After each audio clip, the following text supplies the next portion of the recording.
Assalamualaikum warahmatullahi wabarakatuh. Waalaikumsalam warahmatullahi wabarakatuh. Bismillahirrahmanirrahim. Alhamdulillahi rabbil alamin.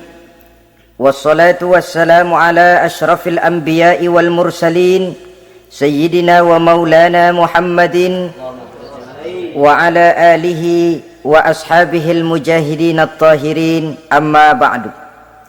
Saudara-saudara kaum muslimin rahimakumullah, pada pertemuan terdahulu kita sudah membicarakan orang-orang yang menjadi teman-teman setan dalam kehidupan di dunia ini.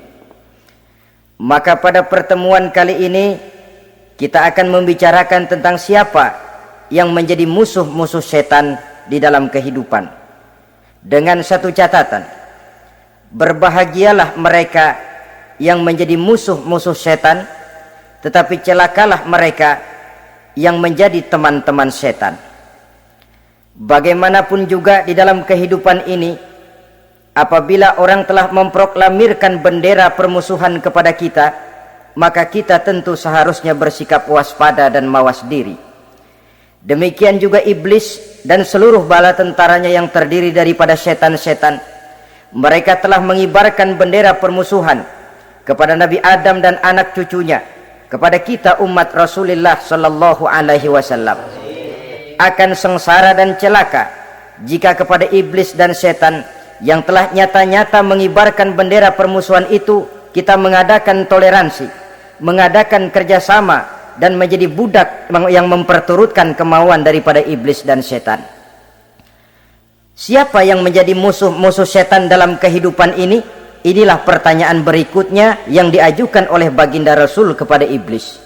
Hai iblis, kalau teman-temanmu adalah seperti yang telah engkau jelaskan tadi, sekarang cobalah beritahu saya, siapa di antara umatku yang menjadi musuhmu dalam kehidupan ini?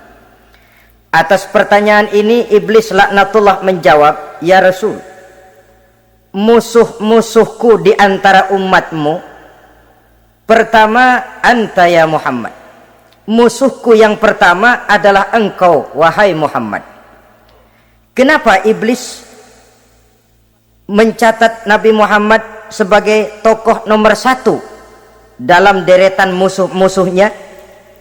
Mudah difahami. Pertama, keberadaan Rasul merupakan rahmah lil alamin, rahmah bagi lingkungan. Yang kedua, beliau berfungsi menyelamatkan manusia dari tempat yang gelap gulita, dari tempat kesesatan menuju tempat yang terang benderang, penuh berisi petunjuk dan hidayah dari Allah Subhanahu wa taala. Maka menurut iblis, inilah manusia perintang pertama atas segala daya dan usahanya menggelincirkan manusia ke jalan yang dimurkai oleh Allah Subhanahu wa taala. Kalau kita baca sejarah, risalah yang dibawa oleh Nabi Muhammad ini memang merupakan risalah yang membawa rahmah bagi alam sekitarnya. Ada sedikit perbedaan dengan risalah-risalah sebelum beliau. Sepertinya risalah yang dibawa oleh para rasul terdahulu itu mempunyai efek yang langsung pada kehidupan di dunia ini. Nabi Nuh misalnya menyampaikan agama. Hai umatku, ini agama. Umat menentang, turun banjir yang menenggelamkan orang-orang kafir. Azab diturunkan pada waktu itu juga, pada saat nabinya masih hidup. Jadi azabnya itu jenis cash, kontan. Nabi Soleh, hai umatku, ini agama. Mereka menolak, turun gempa bumi yang amat hebat menggulung orang-orang kufur. Nabi Musa, hai umatku, ini agama. Mereka menolak, sebagian ditenggelamkan di Lautan Merah, sementara sebagian lain dikutuk menjadi monyet-monyet yang hina, seperti diceritakan dalam Al-Quranul Karim. Lain dengan Rasulullah Sallallahu Alaihi Wasallam. Bagaimanapun kurang ajarnya umat yang dihadapi oleh beliau, bagaimanapun menentangnya jamaah yang dihadapi oleh beliau, azab tidak turun sepanjang beliau masih hidup. Ini merupakan jaminan dari Allah, wa ma kana Allahu liyu'azzibahum wa anta fihim. Allah sama sekali tidak akan menurunkan azab selama engkau wahai Muhammad masih hidup di tengah-tengah umatmu. Jadi keberadaan Nabi Muhammad merupakan jaminan keselamatan bagi umatnya. Selama beliau masih hidup, azab tidak turun bagaimanapun kurang ajarnya umat. Di sini sedikit bedanya dengan nabi-nabi terdahulu. Juga perbedaan dalam pola dakwah. Nabi Nuh ketika dakwahnya ditolak oleh umat, keluar doanya meminta umatnya ditenggelamkan. Tetapi Nabi kita ketika dilontari batu oleh umat, malah beliau mendoakan umatnya agar memperoleh hidayah. Oleh sikap yang semacam ini, wajar lalu iblis menganggap Nabi Muhammad sebagai musuh ranking pertama. Yang kedua, siapa musuhmu di antara umatku? Yang kedua kata iblis, musuhku Muhammad imamun adil, pemimpin yang adil. Itu yang akan menjadi musuhku di dunia ini. Putus asa iblis menghadapi pemimpin yang adil. Tipu dayanya tidak terkena, segala tingkah polanya tidak diperturutkan.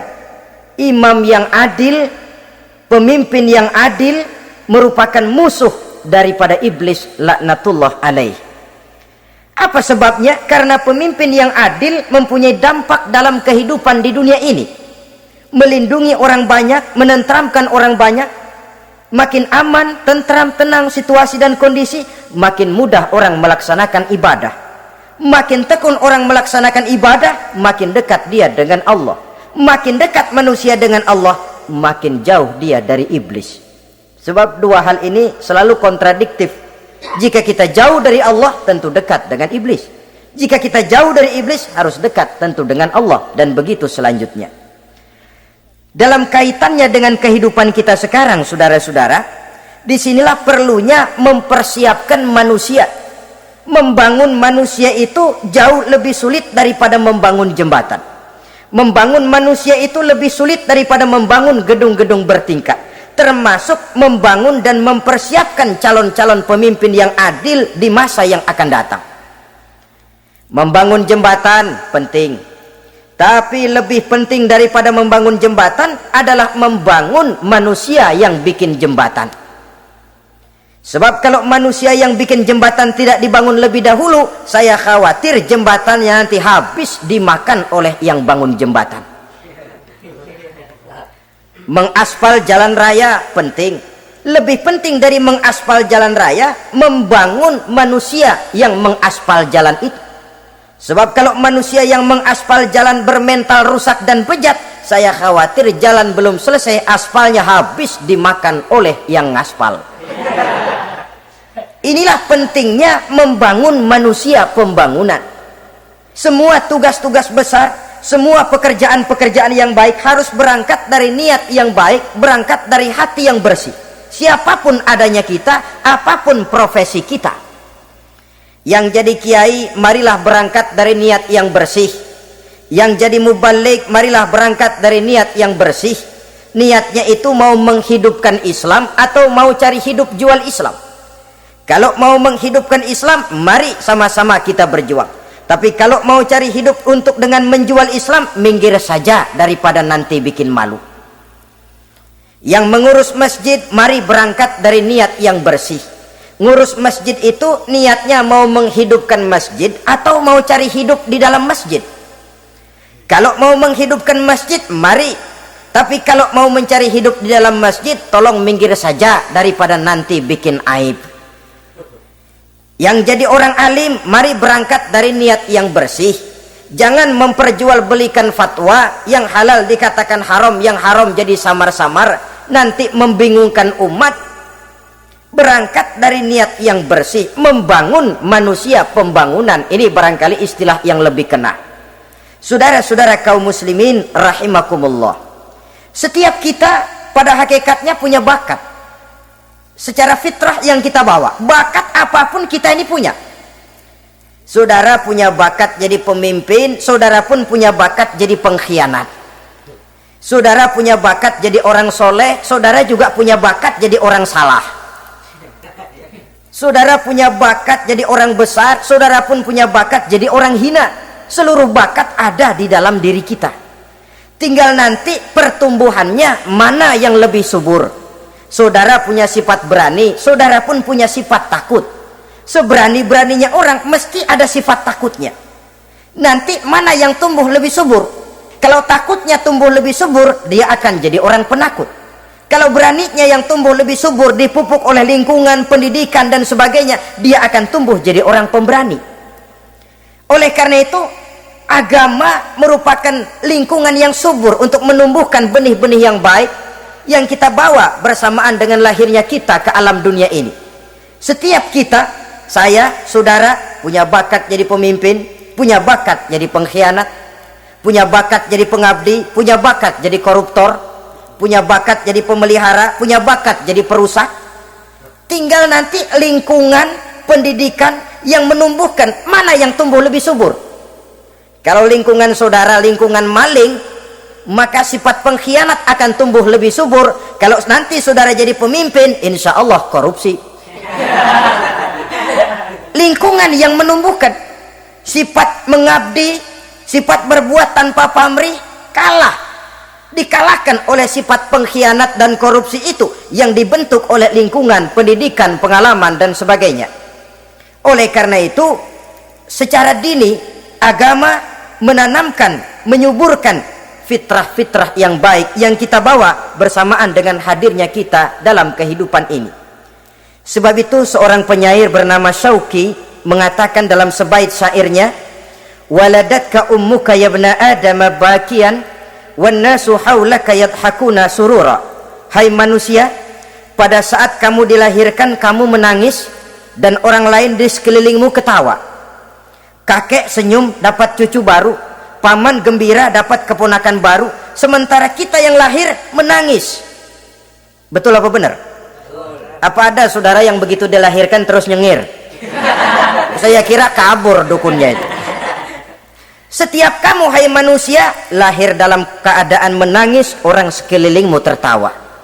Karena itu katakan kepada mereka yang senyum di sekelilingmu, hai manusia, pada saat saya dilahirkan saya menangis dan kamu semua tertawa. Baik manusia, tapi nanti pada satu saat harus terjadi kebalikannya. Kalau dikala saya lahir saya menangis dan kau semua senyum, nantilah manusia, kalau satu saat saya meninggalkan alam dunia ini, saya akan berangkat dengan senyum dan kalian semua akan berurai air mata. Kalau perlu dari Sabang sampai Merauke kibar bendera setengah tiang.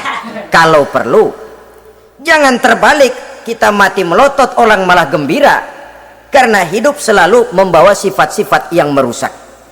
Inilah orang kedua yang menjadi musuhnya iblis dan beruntung menjadi musuh iblis. Siapa? Imamun adil, pemimpin yang adil.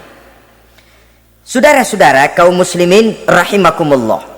Yang ketiga musuh iblis, ghaniyun mutawadhi, orang kaya yang rendah hati, orang kaya yang tidak sombong. Kaya apa saja, baik kaya oleh karena ilmu, orang yang kaya karena ilmu disebut orang alim. Baik kaya karena materi, orang kaya karena materi dinamakan hartawan. Baik kaya karena kedudukan, orang yang kaya karena kedudukan dinamakan pejabat.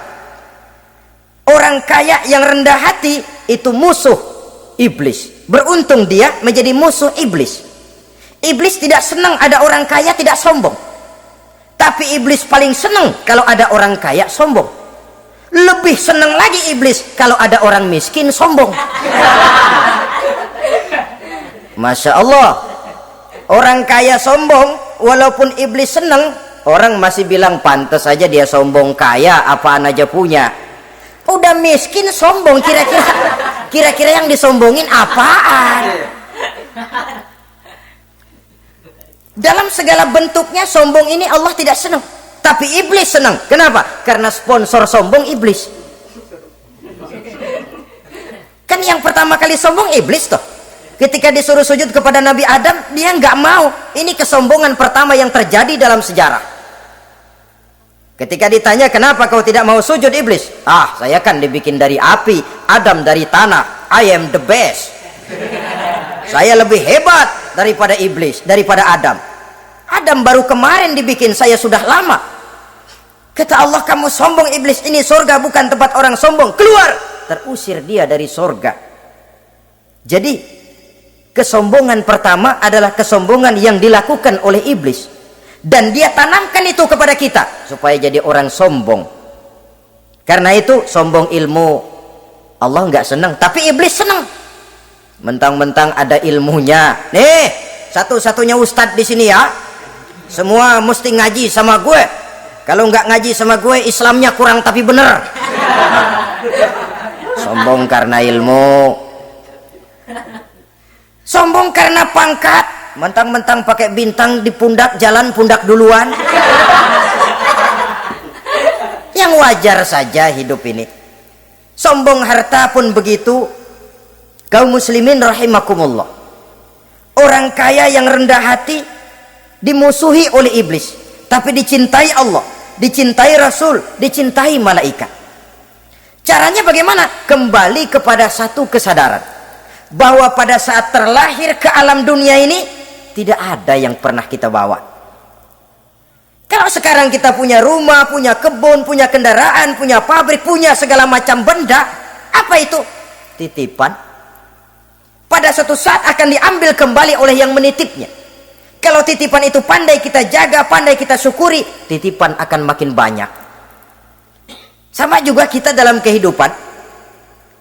Kalau orang bisa kita percaya, saya mau pergi ke luar negeri, rumah saya titip kepada tetangga. Saya pulang dari luar negeri, isi rumah tetap tidak berkurang, malah dibersihi, malah disapu, dihilangkan kotorannya. Tentu bukan main syukur saya, girang saya. Akan bertambah kepercayaan saya untuk menitipkan apa saja. Ini makna la in syakartum la azidannakum wa la in kafartum inna azabi lasyadid. Kalau kamu pandai bersyukur, aku tambah nikmat. Tapi kalau kamu ingkar, azabku teramat pedih. Artinya apa? Nikmat bisa berubah menjadi azab kalau kita tidak pandai mensyukurinya. Ma'asyiral muslimin rahimakumullah, orang yang kaya ilmu lalu rendah hati, tidak selalu ingin menonjolkan diri. Ini kadang-kadang yang tanggung ini yang bikin berabe. Alim bener enggak, geblek bener juga enggak. Yang sedikit-sedikit mau nonjolin diri. Kalau enggak jadi imam enggak mau ke masjid, enggak jadi imam enggak mau ke musola. Pokoknya kalau enggak jadi imam marahan sama musola. Macam mana? Saudara-saudara kaum muslimin, rendah hati, tidak selalu ingin menonjolkan. Sebab orang yang selalu ingin menonjolkan dirinya biasanya orang yang kekurangan kepercayaan kepada kemampuan dirinya sendiri. Dia selalu ingin dinomorsatukan, dia selalu ingin ditempatkan pada ranking teratas. Dia tidak percaya diri. Orang yang percaya diri dapat bersikap wajar dalam kehidupan. Begitu juga kaya karena harta, dengan menyadari bahwa harta bagaimanapun banyaknya titipan dari Allah, pada suatu saat akan kembali. Dia harus dimanfaatkan sesuai dengan kehendak yang menitipnya. Begitu juga kaya oleh karena pangkat, kedudukan dan jabatan. Pada suatu saat jabatan itu akan hilang dari diri kita. Karenanya sering saya jelaskan bahwa pangkat di dunia ini yang paling tinggi pensiun, titel yang paling akhir almarhum.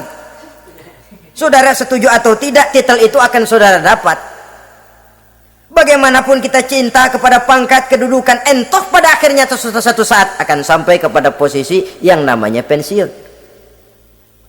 Kalau sadarlah kita kepada pemikiran ke arah sana, maka untuk mencapai kekayaan, baik kekayaan harta, kekayaan kedudukan, tidak lalu menghalalkan segala cara untuk mencapai tujuan, tapi dibatasi oleh norma dan kaedah yang harus dia taati, baik kaedah agama maupun kaedah bernegara. Inilah orang ketiga yang menjadi musuhnya iblis, orang kaya yang rendah hati, orang kaya yang tidak sombong. Yang keempat, saudara-saudara, tajirun shadiq, pedagang, pengusaha yang jujur. Iblis gedek betul, benci bukan main sama pengusaha, sama pedagang yang jujur, yang tidak ngurangi timbangan, tidak nipu pembeli, tidak barang yang jelek dibilang bagus, atau yang bagus di atas yang jelek di bawah, atau dicampur yang baik dengan yang jelek supaya kelihatan semuanya jadi baik. Semua orang ingin untung, tidak ada kecuali siapapun orangnya, dan itu wajar. Setiap manusia ingin mendapat keuntungan, kalau perlu dengan modal minimal mencapai keuntungan maksimal, seperti yang diajarkan oleh teori ekonomi. Itu kan yang namanya produktif kan. Satu usaha dinamakan produktif, bagaimana kita mengeluarkan modal minimal bisa mencapai keuntungan maksimal. Silakan. Bahwa manusia ingin untung itu insting, naluri, fitrah, tidak ada orang yang mau rugi. Tapi cara mencapai keuntungan itu yang membedakan antara seorang muslim dengan yang bukan muslim. Sudah pernah saya sampaikan, apabila kaum pengusaha, para pedagang sudah dijangkiti penyakit yang tidak jujur, yang akan timbul adalah kekacauan ekonomi. Kekacauan ekonomi bisa menimbulkan revolusi sosial, dan revolusi sosial merupakan kiamat satu generasi. Semua kericuhan hampir bermuara dari perut, dan itu ekonomi. Orang nodong perut, orang korupsi perut. Ya walaupun korupsi kalau sudah kelas kakap tidak lagi sekedar urusan perut. Ya perut apa yang diurusin kalau korupsinya miliaran itu? Perut jin barangkali. Saudara-saudara kaum muslimin rahimakumullah.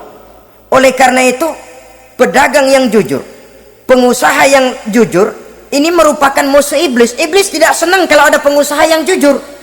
Iblis tidak senang kalau ada pedagang yang jujur. Tapi iblis akan tepuk tangan kalau pedagang sudah selingkuh, kalau pengusaha sudah nipu. Ada orang bilang, sekarang mah kalau jujur-jujur bener nggak makan apa-apa dong kita. Sebab katanya jangan lagi nyari yang halal, sekarang ini yang haram aja seret. Rupanya sering masang undian nggak pernah kena. Lalu bilang jangan yang halal, yang haram aja nggak kena-kena katanya. Sebenarnya bukan itu masalahnya, saudara-saudara. Bukan itu masalahnya. Masalahnya ialah bahwa kejujuran membawa keberkahan. Ini kalau kita berpikir dengan kacamata agama. Keberkahan merupakan sumber ketenangan. Dan ketenangan ini tidak bisa dibeli dengan materi yang bagaimanapun banyaknya. Walaupun kita punya percetakan duit, ketenangan itu nggak bisa dibeli. Jangankan cuma punya duit banyak, percetakan duit saudara punya, mau membeli ketenangan yang berasal dari keberkahan, sulit. Jadi kejujuran membawa keberkahan, keberkahan membawa ketenangan. Jangan macam dulu tukang sol sepatu. Ditanya oleh temannya, "Bang, ngesol satu hari dapat berapa?" 200 rupiah. Sembayang nggak? Nggak. Islam? Islam, kalau Islam Kata temannya, sembayang dah, kali aja besok dapat rezeki lebih banyak. Yang benar, iya. Sebab kalau orang sholat itu Allah dekat, nanti rezekinya ditambah. Beneran? Bener. Subuh sembayang dia. Habis sembayang sarapan, berangkat ke tempat dia ngesol, mangkal. Dari pagi sampai jam 11 belum ada juga yang ngesol. Mulai bimbang hatinya. Katanya kalau sembayang rezeki tambah. Tadi sembayang subuh sampai gini hari belum ada yang ngesol. Cobaan kali, sabar. Datang sholat zohor. Habis zohor nunggu lagi, belum juga ada yang datang ngesol. Udah mau pulang hampir maghrib, baru datang satu orang, dan ini sendal jepit putus.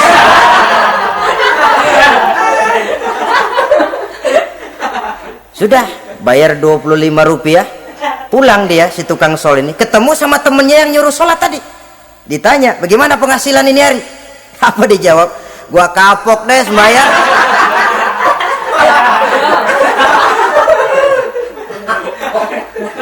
Kemarin nggak sembahyang dapat 200, sekarang begitu sembahyang jigo.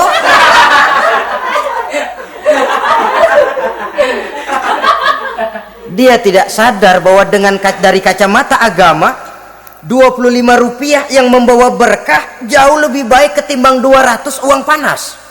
Dari kacamata agama, 25 rupiah yang membawa berkah lebih baik daripada 200 rupiah tapi panas. Sebab panas menjauhkan kita dari ketenangan.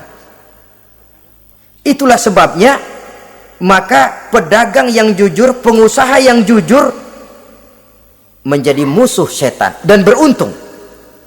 Sekarang jadi pengusaha jujur-jujur nggak dapat proyek, Pak. kalau nggak bisa semar semir semur. Padahal agama sudah menjelaskan ar-rashi wal murtashi finnar. Orang yang nyogok dan orang yang disogok dua-duanya neraka. Kenapa? Join termasuk ta'awanu 'alal ismi wal udwan. Bertolong-tolongan dalam berbuat dosa dan kesalahan. Kalau hadiah, lain hadiah. Kalau sodakoh, lain sodakoh. Tapi yang namanya semir, suap, ar-rashi wal murtashi finnar. Saudara-saudara kaum muslimin rahimakumullah. Jadi pedagang yang jujur, pengusaha yang jujur merupakan salah satu roda perekonomian. Kegoncangan ekonomi akan menimbulkan dampak sosial yang sangat luas dan kompleks.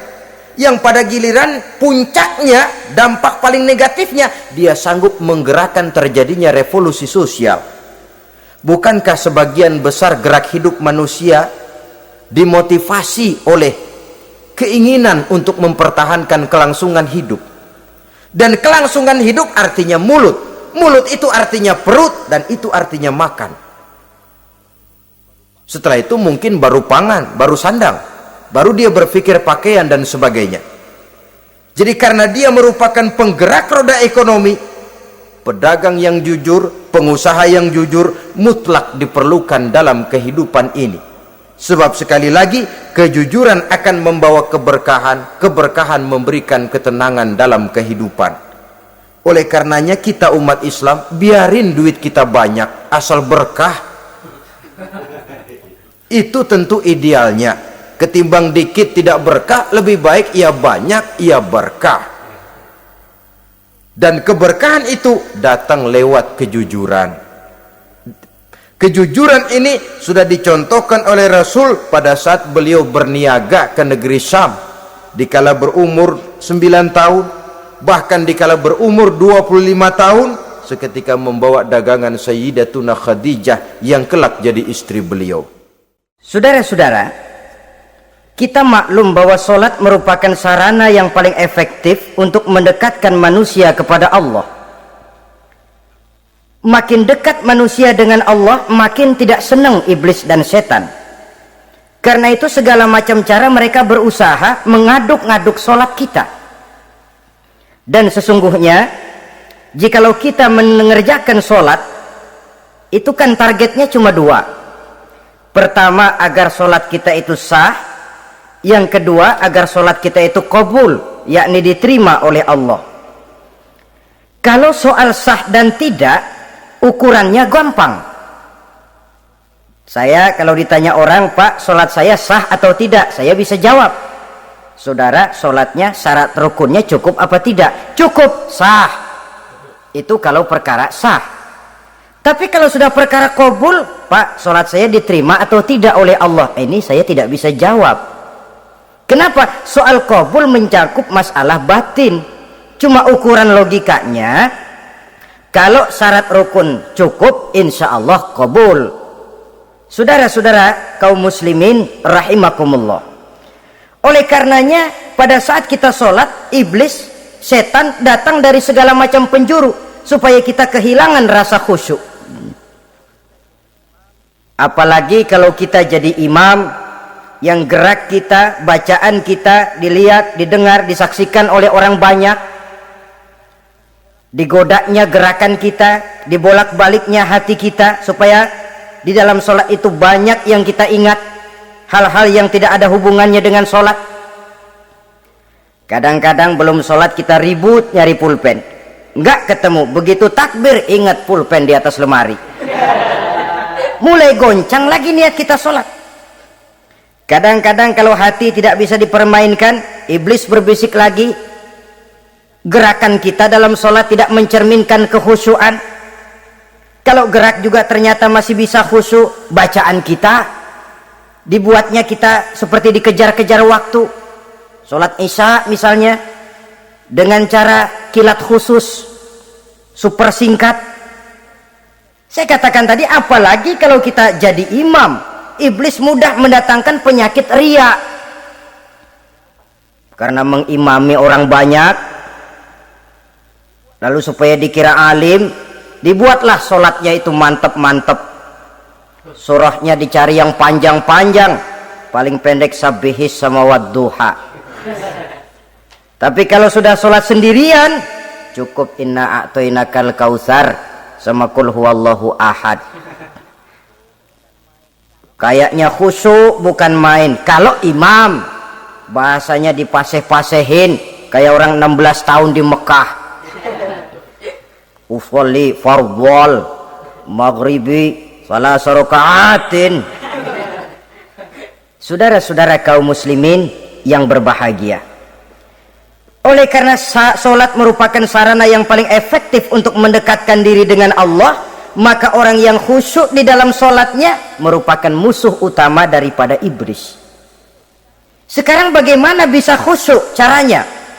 Kalau khusyuk 100%, rasa-rasanya sulit. Untuk sampai ke arah sana orang memerlukan tahapan. Kepada Imam Ali karramallahu wajhah, baginda Nabi pernah memberikan satu tes case.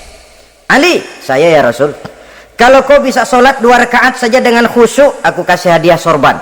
Baik ya Rasul. Sembayang Imam Ali 2 rakaat, selesai sholat, assalamualaikum wassalamualaikum. Rasul bertanya, yang mana sorbannya Li? Tanpa nengok, Imam Ali menjawab, yang hijau ya Rasul. Setelah menjawab yang hijau, Rasul berkata, kamu tidak khusyuk Li. Kenapa? Soalnya tadi waktu sembayang mikirin, nanti kalau ditawarin sorban pilih yang hijau aja ah. Sehingga begitu ditanya, refleks menjawab, yang mana Li? Yang hijau saja ya Rasul. Oleh karena itu, menurut Al-Imam Nawawi, pada tingkatan yang paling sederhana, sudah sampai ke tingkat khusyuk, asal pada waktu takbiratul ihram ingat kepada Allah. Tapi jangan lupa, itu tangga pertama. Jangan ada fatwa begini lalu aman. Yang penting kan takbirnya ingat Tuhan, belasononya mau kemana kek. Bukan itu. Itu pada tingkatan pertama sudah sah dipandang khusyuk sholatnya orang awam, asal pada waktu takbiratul ihram dia ingat kepada Allah. Tetapi harus terus berusaha agar sepanjang sholat dia ingat kepada Allah. Caranya bagaimana? Pertama, menanamkan diri bahwa pada saat kita sedang mengerjakan sholat, yang lain tidak ada kecuali Allah. Yang kedua, berusaha memahami apa yang kita baca. Sehingga pada saat kita sujud, subhana rabbiyal a'la wa bihamdi, terbayang kemahasucian Allah, kemahatinggian Allah. Sehingga hati tidak mengembara, mulut berucap, hati mengikuti apa yang diucapkan. Yang kadang-kadang membuat hati kita jalan-jalan, badan di masjid, badan takbir, badan ruku, tapi hati di pasar, hati di kantor, hati di pabrik, karena yang kita ucapkan tidak berakar di hati. Yang kita baca kita nggak tahu artinya, sangat boleh jadi hati lalu mengembara kemana-mana. Jadi untuk menopang kekhusyuan ini, cara yang paling efektif, pertama, tidak ada yang lain pada waktu kita sholat kecuali Allah. Yang kedua, berusaha memahami apa yang kita baca. Dikala kita duduk di antara 2 sujud, Rabbighfirli, ya Allah ampuni dosa saya, warhamni, kasihani saya, dan selanjutnya. Mulut membaca, hati mengikuti. Dengan mengikuti, hati tidak terlalu mengembara, ada tempat dia kembali. Saudara-saudara kaum muslimin rahimakumullah, itu yang kelima. Yang keenam, yang menjadi musuh iblis, mukminun nasih, orang mukmin yang suka memberikan nasihat, orang mukmin yang suka memberikan petunjuk, termasuk juru-juru dakwah, para muballigh, itu merupakan musuh utama iblis. Kenapa? Tiap hari iblis kampanye, tiap hari iblis mengajak dengan segala macam cara yang kalau perlu dia berikan kamuflase, dia berikan fata morgana. Kalau perlu yang haram dia bungkus dengan merek halal. Kalau perlu kejahatan dia bungkus dengan baju kebajikan. Istilahnya racun diberi merek madu. Dan itu wajar. Cuma kita tentu harus punya filter, daya saring positif agar tidak salah pilih. Karena iblis ini pintar betul. Kalau kita khusyuk dalam sholat, dia tanamkan kepada kita misalnya seperti tadi itu, Sholatmu memang hebat, khusyuk. Di kampung ini tidak ada orang yang sholatnya seperti kamu. Tertanam itu dalam hati kita, timbul ujub. Akhirnya, iya, gue lihat-lihat di kampung sini kagak ada yang sembayangnya kayak gua. Nah, sudah masuk iblis. Jadi dia pandai mengikuti gerak hati dan irama denyut jantung manusia ini. Kemana kecenderungan manusia, ke situ dia masuk. Pendeknya iblis itu ibarat tukang joget, dia ngerti bener irama kendang. Saudara-saudara kaum muslimin rahimakumullah, termasuk juru-juru dakwah, para mubalik, orang yang suka memberikan nasihat ini, mereka memberikan filter kepada umat, kepada jamaah, jangan sampai salah pilih. Dan iblis menyesatkan kita supaya kita salah pilih. Satu contoh ringan, kalau di depan saudara ada 2 buah gelas, yang segelas isinya jamu, yang segelas sirup, kira-kira saudara minum yang mana? Jamu. Jamu apa sirup? Jamu. Sirup apa jamu? Jamu. Orang yang pikirannya panjang, dia pasti minum jamu. Pahit memang, getir memang, tapi besok badan sehat, tenaga kuat, gairah kerja ada, kreativitas timbul, semangat menghadapi kehidupan tumbuh. Orang mukmin, orang yang berpandangan jauh ke depan, pandangannya panjang. Panjang kemana? Tidak cuma ke dunia, sampai juga dia memandang ke alam barzah, ke akhirat. Sholat itu jamu, pahit. Ngaji, hadir di majelis taklim, itu jamu, pahit. Sedekah, jamu, pahit. Mengeluarkan uang untuk kepentingan orang lain, enak aja minta sumbangan, datang-datang yang nyari peres keringat banding tulang gue, lu datang-datang mau minta. Yang enak ngumpulin harta, lalu bakhil bin pelit alias medit. Itu jamu. Saudara hadirin yang saya muliakan, sedekah jamu, pahit. Puasa jamu, pahit. Jihad jamu, pahit. Tapi nanti begitu kita meninggalkan dunia, masuk ke alam barzah, apalagi pindah ke akhirat, baru terasa, aduh, nikmatnya dulu kemarin itu minum jamu, sekarang badan sehat, tenaga kuat, kerja semangat. Nikmatnya dulu saya waktu di dunia sholat, rajin ngaji, suka sodako, suka menolong orang. Sekarang terasa manfaatnya. Begitu saya berada di alam barzah, apalagi sudah dibangkitkan di padang mahsyar di akhirat nanti, terasa seluruh kebajikan yang saya kerjakan. Nah, orang yang berpikir jangka pendek, cuma ngelihat yang ada di depan hidungnya saja. Ngapain minum jamu getir, sirup nih, manis. Dia minum, dia ambil sirup, minum, manis memang pada waktu minum, tapi besok bibir jontor. Meninggalkan perintah Allah, sirup itu manis. Tidak sholat, manis. Tidak bayar zakat, sirup, manis. Tidak mau puasa, sirup, manis. Manis sekarang, tapi nanti besok begitu masuk ke alam barzah, begitu dibangkitkan di padang mahsyar di akhirat nanti, merintih kita menahan penyesalan yang sudah tidak ada artinya lagi. Sampai-sampai penduduk mahsyar itu ada yang berkata, diceritakan dalam Quran, ya laitani kuntu turaba, wahai celaka, kenapa kita nggak jadi tanah saja. Menyesali kejadiannya. Andai kata mereka bisa kembali ke hidup di dunia lagi, mereka akan minta kejadian yang kedua untuk berbuat baik. Tapi tentu sudah penyesalan yang tidak ada gunanya lagi. Maka saudara-saudara, emang cuman jalan duluan kecebur di sumur yang nyesel duluan. Ada orang jalan, yang paling depan kecebur di sumur, itu tuh nyesel duluan katanya. Nyesel duluan. Yang lain mesti nyeselnya belakangan. Saudara hadirin yang saya muliakan, nah, orang yang suka memberikan nasihat kepada orang lain dimusuhi iblis. Kenapa? Tentu nasihat yang membawa kebaikan. Iblis nggak senang betul itu. Kita nasihatin teman, udah berhenti dah, jangan pada mabok lagi. Iblis gergetan bener. Ini orang dilarang lagi. Kita nasihati teman, udah jangan masang-masang lagi dah, nggak bakalan kena, dikebohongin. Nggak ada orang jadi kaya masang judi, bangkrut malah loh. Ini kan termasuk tipu daya iblis, judi dinamain sumbangan. Itu sama saja itu, madu, racun mereknya madu. Judi dinamain sumbangan. Kalau Kang Beca pada nyumbang. Ya orang kaya lagunya. Saudara-saudara kaum muslimin rahimakumullah, adalah kewajiban kita memang untuk tawasau bil haq, saling nasihat menasihati. Setiap kita juru dakwah, setiap kita wajib menyampaikan apa yang sudah kita tahu kepada orang yang belum atau kurang tahu. Saudara yang bisa bismillah wajib mendakwahkan bismillah itu kepada orang yang belum tahu bismillah. Saudara bisa Fatihah harus menyampaikan itu kepada orang yang belum bisa Fatihah. Persetan dengan orang lain. Apalagi yang cuma kerjanya ngeritik saja, lu baru bisa Fatihah doang udah ngajar. Biar aja yang diajarin gak bisa Fatihah kok. Apa masalahnya pemerataan di bidang keilmuan? Sebab memang biasa penonton itu selalu lebih pandai menilai, kayaknya lebih pintar dari yang main. Sama saja orang nonton bola ngomel melulu, padahal dia sendiri belum tentu bisa main. Dengerin orang pidato pun begitu, monten bisa. Wah, kalau dia yang pidato 1 jam kayak semenit. Tapi kalau si Ana tuh kita udah pegel belum juga mau berhenti. Monten bisa, coba dia suruh pidato udah 1/4 jam masih ama ba'du.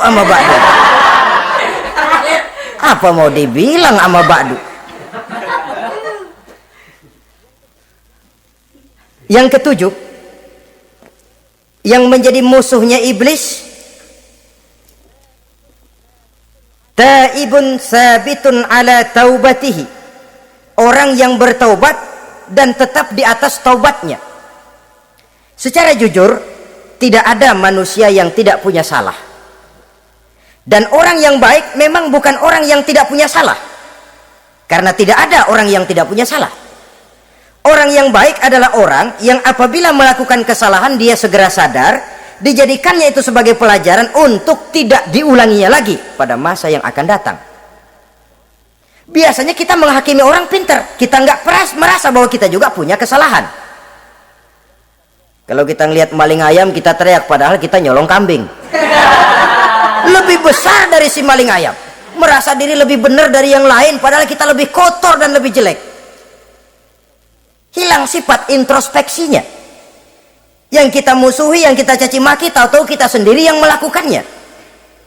Saudara-saudara kaum muslimin, orang yang bertaubat dan tetap dalam taubatnya stabil, itu musuh iblis. Apa ada orang yang taubatnya nggak tetap? Ada, yang istilah kita taubat sambal namanya. Kalau dia makan sambal kepedesan, taubat makan sambal. Besok mau makan kagak ada sambal, ngomel. Mana sambal? Kemarin udah taubat, sekarang mana sambal? Ini taubat yang namanya taubat sambal. Istighfar, habis istighfar nyolong lagi, istighfar lagi, besok nyolong lagi, istighfar lagi. Itu taubat yang tidak tetap namanya. Allah Maha Pengasih dan Penyayang dengan segala kebesarannya. Ia akan memaafkan segala perbuatan yang bersifat salah dari hamba-hambanya. Cuma manusia kadang-kadang yang tidak mau memaafkan dirinya sendiri. Amat dungu manusia macam ini, membiarkan dirinya hanyut berlarut dalam lembah dosa, sementara dia diberikan umur tidak digunakannya untuk bertaubat. Innallaha yaqbalu taubatal abdi ma lam yugharghir. Allah senantiasa akan menerima taubat seorang hamba sepanjang nafasnya belum sampai di tenggorokan. Kalau nafas sudah sampai di tenggorokan baru berniat taubat, kasib terlambat. Kayak Fir'aun. Fir'aun itu begitu ditenggelamkan di lautan merah, udah cengap-cengap mau mampus, baru ngomong dalam sekaratnya, amantu bi Rabbi Musa wa Harun. Kalau begini mah saya juga percaya sama Tuhannya Musa. Udah sekarat baru mau taubat, malaikat maut gemes banget, dilelepin, mati.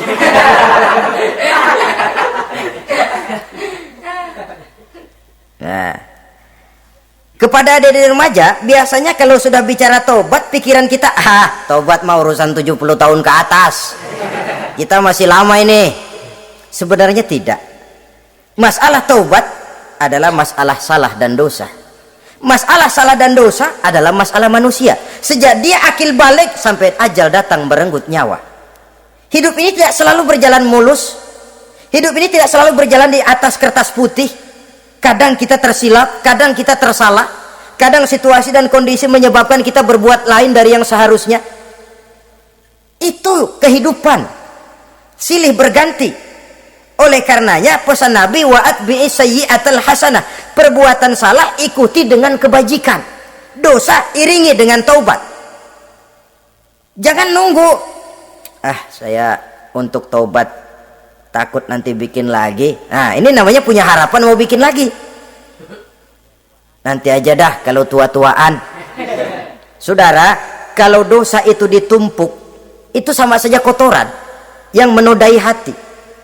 Kalau kotoran nggak rajin kita bersihin, dia akan berkarat. Dan kalau sudah berkarat, sudah sulit untuk dibersihkan. Itu makna ungkapan Imamul Ghazali, hati manusia sebening kaca. Lapisan dosa yang dia kerjakan adalah debu yang menutupi jernihnya kaca. Orang yang bersih dari dosa, dekat dengan Allah, hatinya jernih seperti kaca. Dari hati yang jernih, radarnya kontak kepada Allah. Sinyalnya nyambung, channelnya itu. Getarannya hebat. Wajar kalau lalu dia bisa tahu apa yang besok akan terjadi. Diberitahu oleh Allah. Yang namanya ilmu laduni itu. Ilmu yang ditransfer langsung oleh Allah. Karena kebersihan hatinya.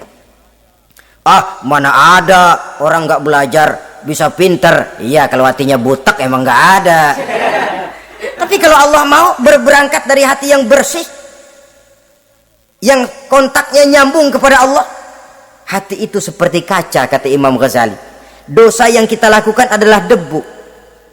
Kalau debu sedikit datang kita lap, datang lagi kita bersihin, datang lagi kita bersihin, insya Allah nggak sampai jadi noda di atas kaca itu.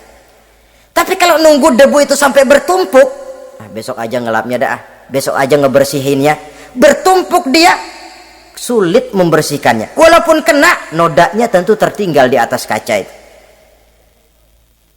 Karena itu dalam kehidupan remaja misalnya, pemuda misalnya, kita tidak bisa menolak mode, tidak bisa menolak musim.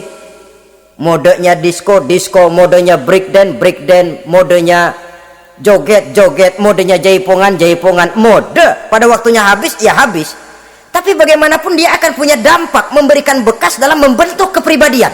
Dan ini efek yang tidak kita inginkan. Efeknya, bukan modenya itu. Jadi oleh karenanya saudara-saudara, masalah taubat bukan masalah 70 tahun ke atas, tapi masalah manusia sejak dia akil balik sampai ajal datang merenggut nyawa. Sepanjang nafas belum sampai di kerongkongan, Allah akan menerima taubat seorang hamba. Bahkan dalam hadis qudsi Allah menyatakan, lau amiltumul khotoya hatta mala'atis sama thumma nadimtum fataballahu alaikum. Kalaupun kamu berbuat dosa sampai penuh langit dengan dosamu, kemudian kamu bertaubat dan menyesal, Allah pasti akan menerima taubatmu. Jadi orang yang taubat dengan sebenarnya dan tetap dalam taubatnya, itu musuh iblis. Tapi orang yang taubatnya angin-anginan, iblis demen banget. Hari sembahyang, besok mabok, besoknya lagi nyolong, besoknya lagi zina, besok taubat lagi. Kata iblis, surak, iya lu gocet dah Tuhan.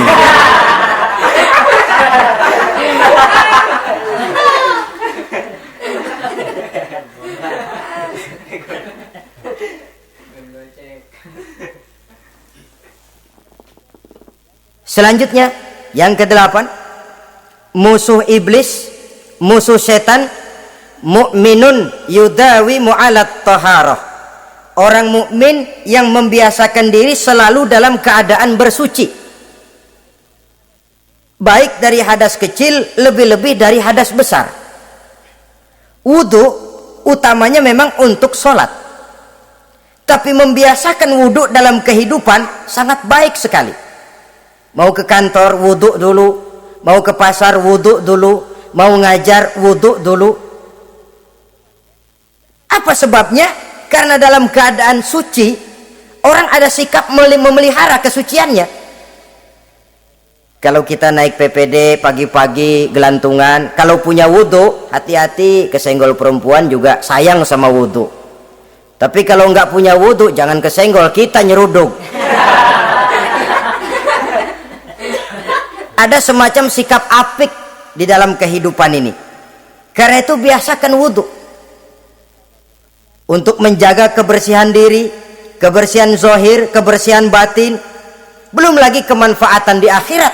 Sebab kata Nabi, inna ummati ya'tuna yaumal qiyamah ghurran muhajjalin min asaril wudu.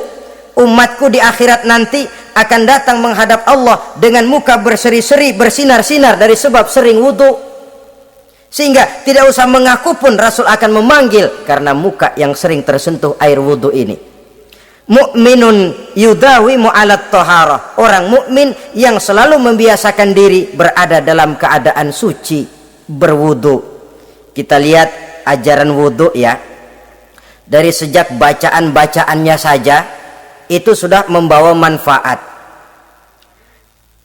Lalu dari segi bahwa kita manusia sering tersilap melakukan dosa-dosa kecil.